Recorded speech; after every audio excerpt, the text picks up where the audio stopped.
L'ultima volta che l'Orchestra di Padova e del Veneto si è confrontata con l'integrale delle sinfonie di Beethoven è stata sotto la direzione del compianto maestro Peter Maag ed è stata una serie memorabile. A 20 anni di distanza, Marco Angius, il nuovo direttore artistico dell'orchestra, impugna la bacchetta per dirigere durante tutta l'estate nel giardino di Palazzo Zuckerman di Padova le sinfonie beethoveniane.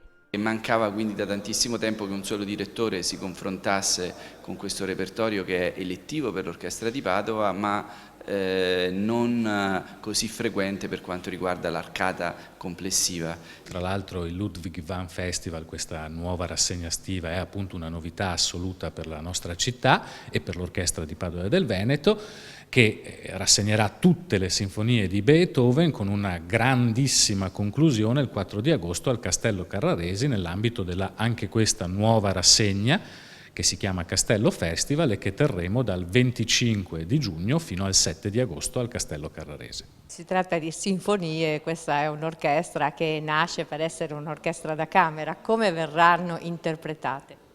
Proprio perché l'origine dell'Orchestra di Padova è cameristica, l'aspetto cameristico dell'organico sarà uno degli elementi che connoterà questa mia nuova lettura, insieme ovviamente all'avvicinamento del linguaggio beethoveniano attraverso il tempo, quindi le coppie di sinfonie verranno accostate con un criterio non cronologico ma di tipo stilistico.